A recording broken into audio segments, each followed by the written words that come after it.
Welcome to Healthy Conversations, sharing the knowledge, experience, stories, and the wisdom of herbalists and other natural healers, with your host, Stephen Horn. Today's guest, Kimberly Balas. Hi, and welcome to Healthy Conversations. With me is Dr. Kimberly Balas, a naturopath, a longtime friend, and a business partner, and we're going to talk about cholesterol. And we actually did a little booklet that's currently out of print on cholesterol and on this issue, because even though the research is out, cholesterol is not what we thought it to be. I mean, it's not the cause of heart disease. There are these people who still believe I should be taking statins and doing these things to lower my cholesterol down to an extremely low level. Kim, why don't you tell us a little bit about why it's bad, first of all, to have low cholesterol? Well, we have to look like, thanks for the introduction, Stephen. You left out partners in crime, but that's okay. Oh, that we are too. When we look at like partners cholesterol, in crime isn't having fun together. Anyway. I know, right? I know. Yeah. So Okay. It's just some of these topics that are just so linear. It drives me crazy. So I'm like, some of this information, my new phrase is, some of this information is about as useful as a white crayon on white paper. So when I look at cholesterol, and it's got like this bad rap, it's not the enemy. We need it. We need it to make new cells. We need it for neurological stuff. We need it for vitamin D production. We need it for hormones, because it's the base of all of our adrenal and reproductive hormones. Right. We need it for tissue repair. So, I mean, it's like the most important part of the cell membrane. So if you've got cells breaking down, what happens? You have abnormal cell activity, right? Which we all know the word for that. Then we give the membrane, it gives the membrane this structure, like this rigidity, this formation. So you can reproduce or replicate these healthy cells. You know, the tissue repair, I see people with slow bone healing, slow injury healing, and they have low cholesterol numbers. Not being able to get your vitamin D in, low cholesterol numbers.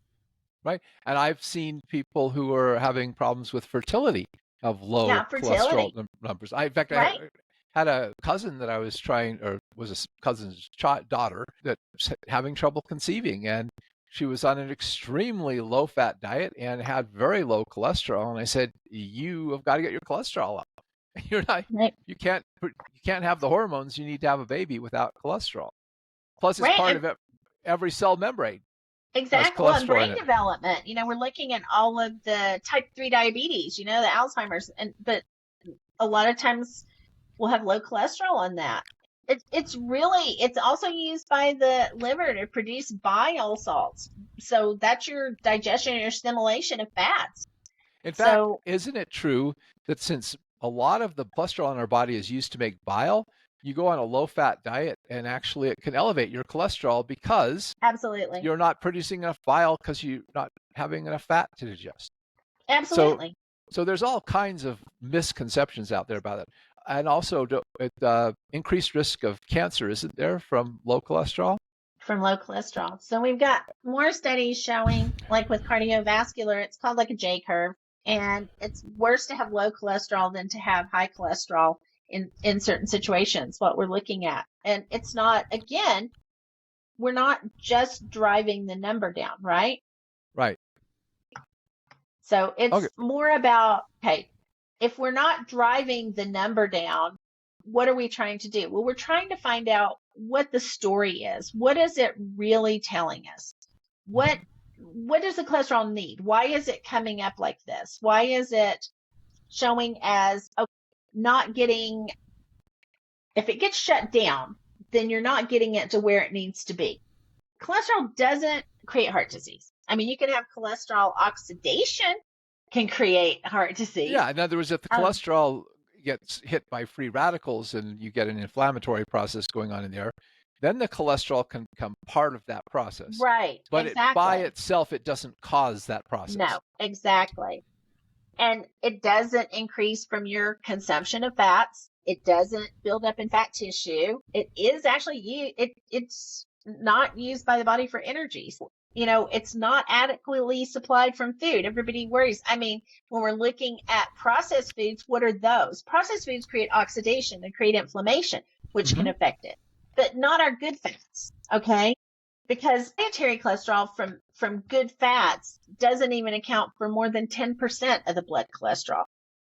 So it's So important to know that the body eating produces. eggs or red meat is not going to make your cholesterol go up. No, I mean, I have people doing keto. That's a high fat diet. Their cholesterol actually stabilizes. Hmm. Yeah, So, there's not a connection in the cholesterol in the food. well, let's address So another one of these little things. HDL, LDL. LDL is bad, HDL is good. That's not true, right? so here's my translation. Blah blah blah blah blah. Okay. Okay. So I look at HDL. Let's change it to a little different acronym there instead of good. The HDL is like hormone delivery. Okay. So when it goes low, usually you have too many toxins in your system interfering with it, especially heavy metals. You probably have a high sugar diet that's interfering with it, a low fat intake diet, and sugar, like with alcohol too, the hyperinsulinemia. And if you're somebody that's prone to constant constipation, you're going to have the low HDL. So that means you're not getting enough hormone delivery when the HDL is low. Okay. So it can go too high too. I love when they put it on the range. If it's greater than 39. Okay, so that means I can have it at 1,000, right? And it's great. No, you're dead. So it doesn't work that way. Greater than, and I guess they figure nobody's going to reach the top ranges. Nobody's going to reach optimal, let alone help Right. above that. So, but I mean, you can have exposure to pesticides, like a lot of the xenoestrogens and heavy metals, especially, mercury from dental work, autoimmune disorders, and excessive steroid use, especially anabolic. So it's going to drive your HDL high. Because doesn't it help to bind those toxins? It does help to bind those toxins. So that's why they're sitting in there. You have to have more of those in order to be able to have that protection. So again, isn't there it has a job. a correlation between industrial society and the pollution in it and higher levels of cholesterol overall, simply because the body's making more cholesterol to protect you against environmental toxins. So you artificially part of the immune system. So you artificially lower it, and then all of a sudden you have a greater risk of cancer because your body can't bind toxic chemicals and keep them from interfering with your cells. I hope everybody's getting this. This stuff, what's out there in the mainstream culture is just absolutely idiotic. It has nothing to do with what the current science is. All right. Well, and then the LDL, let's look at that, because you can get oxidation with the LDL, but it gives us an inflammatory process. It gives us a pattern or a biomarker to see what inflammation is doing, and that when they have 0 to 100 on your LDL is typical range. And again, at 0, you're dead, right? But you're still in lab range, you. Yes. So that even if it's going over the 99, sometimes it'll be an acute inflammatory response. If, like, I had a cholesterol range done when I broke my wrist. Well, of course it was up because I've got an inflammatory response going on. Mm-hmm. And they're like, oh my gosh, your cholesterol's so high. And I'm like, well, thank goodness, because I just broke my wrist. And they're or if you have looking an at me acute like infection. I have 3 heads. Yes, or an acute infection. Yes. Yeah, because the cholesterol goes up to bind the endotoxins from the infective process, right? Right. So the part of the lipid panel that actually would give us more concrete information, like on dietary and heart risk, are triglycerides. That they're produced mainly from those dietary carbohydrates, not fats, but carbohydrates. So they're elevated, produces like 70% increased risk of cardiovascular. Not the cholesterol, but look at the triglycerides. That's a bigger number. So it's a stronger warning there. You can also have a severe electrolyte imbalance, and that can be controlled by the adrenals. So sometimes when you have an insufficient or underfunctioning adrenal, which it's not addressed in Western medicine until you have like Addison's disease or something, right? So, but you can have, an underfunctioning adrenal or adrenal insufficiency, and that can be part of this electrolyte imbalance that affects the triglyceride levels. So basically, Um, one thing that I think people have myth is they think that eating something like butter or coconut oil or the fat in avocados or things yeah, like that we've is been going duped. is going to uh, make you fat. But what's really happening is we're eating all these simple carbohydrates. The body doesn't know what to do with that many carbohydrates because it can't burn them all, and we don't have the nutrients to burn them all. Right. So it converts them to triglycerides, to fats, to store them, Yeah, I right? mean, look at keto. We have proof with a high fat keto diet of people losing weight that it works. When I do see LDL, one of the biomarkers that may not be on a typical blood test, but I will have it run, is what's called HSCRP, highly sensitive C reactive protein, because plaque can actually be proportional to the degree of the CRP elevation or tissue breakdown, or sometimes synthetic hormones will elevate it. But it is our inflammatory indicator that we look at to really give us an overall story. Right. And the biggest risk for the cardiovascular disease is getting arterial inflammation that's damaging the walls of the arteries. Right. That the high glucose levels and the high Yeah. triglyceride levels are linked into that picture that we're getting into a pro-inflammatory state. Right. And And I mean, so we even look at our typical, American diet too, with all of the processed foods and how it affects bile. So, sometimes the cholesterol elevates because you have bile emulsification issues to poor diet. It's just trying to react to its environment. right.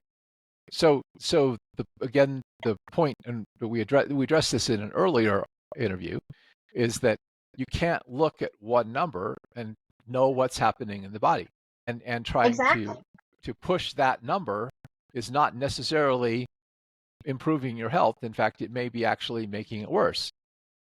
Right. And I mean, when you look at, cholesterol numbers being too low too, you have a stagnation. The fat's congested in the liver, it's not able to be metabolized, and then that creates an inflammatory response from low cholesterol. So let's Or suppose I'm doing something where I'm in a job and I'm working around chemicals and being exposed to a painter, a dry cleaner, or whatever, and my cholesterol goes up. So I go to the doctor and he says, give you a statin. Okay. And I bring the cholesterol down. So what is that? Is that helping my health or hurting it? well, I mean, now you don't have the ability to protect against the heavy metals or the toxicity. Now it sends you into an oxidative stress. It actually can lower serotonin levels with too low a cholesterol. We're back on that J curve. There's more Japanese studies showing that there's more cardiovascular disease risk at low cholesterol than high. And another thing with lower cholesterol, you see higher suicide rates. Yeah. So we've got to stop this reductionistic way of thinking about things, that we take either a quote unquote single disease and not look at the rest of what's happening in the body, or look at a single number on a blood panel and not look at the rest of the body, and try to treat this thing in isolation from the whole. And that's the Right. biggest problem in Western medicine, is that everything is done in this reductionistic, isolated manner where they're not really looking at the big picture of what's happening in the body. Yeah, and I mean, even the study that supported, the statins with the Framingham study, even in 92, there was a study showing that the more saturated fat that you ate, the more cholesterol you ate, the more calories that you ate, the lower your serum cholesterol if you were doing the right whole foods. Okay. Yeah. So it all comes back to adopting at the core a healthy diet and lifestyle, right? I mean, that's part of the foundation. We got to get rid of the junk food. We got to get rid of the food with all the chemicals. We got to get rid of all of the refined carbohydrates and processed vegetable oils. And eat, Yeah, first of I all, mean, look at some of the heart disease factors there instead of just blaming cholesterol. When I see people with cardiovascular issues or their cholesterol, is at a very healthy level, but they're being told to bring it down, I look at an A and D deficiency. And sometimes there's a B6, B12, or, a folate deficiency, mineral deficiency, stress, and what processed foods are they consuming? right? And also, natural fats contain fat-soluble vitamins, whereas processed oils and processed foods don't. Yeah. Yeah, And I those, always tell people is like blaming cholesterol for heart disease is like blaming the Band-Aid for the cut. It's just backwards. yeah. Well, very Because good. oxidation is what we're looking at. So we look at these patterns. So it's not just about that one cholesterol number back to the blood chemistry. We're looking at a pattern. What is the HDL? What is the LDL ratio? What is the VLDL, which gives us more of a cardio marker? Where are the triglycerides? Where are the liver enzymes?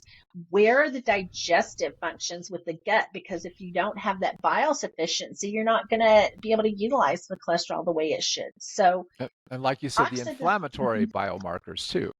Yeah, the inflammatory biomarkers as well. So, fresh natural foods don't contain oxidized cholesterol. That's just very simple. No, they don't. Well, Kim, thank you for helping to educate people about this important topic, because in spite of the fact that, I've known about this for probably 20 years, the average person still has huge misconceptions about cholesterol, HDL, LDL, and so forth, that they're laboring under, and they're being convinced to take drugs that, well, actually, maybe we should say something about statins. Yeah, well, they're They're being being convinced convinced to by they're fear. being convinced to take these drugs. And I don't think the research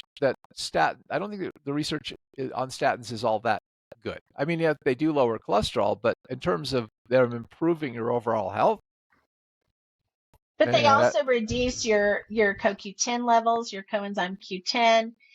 And once that's lacking, you've got more heart problems right. to look into with cardiovascular. Yeah, because the CoQ10 is a really important Right. antioxidant in the cardiovascular system.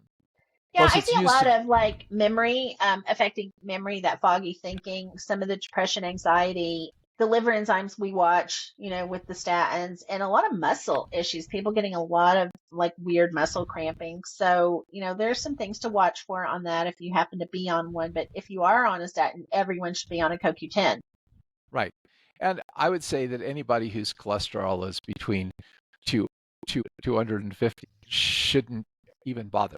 I mean, there's no reason to push the cholesterol down by itself There's in no that level. reason to push the total cholesterol number down. It doesn't give us the whole story. So you need to look at the pattern. Where is the ratio with the HDL and the LDL?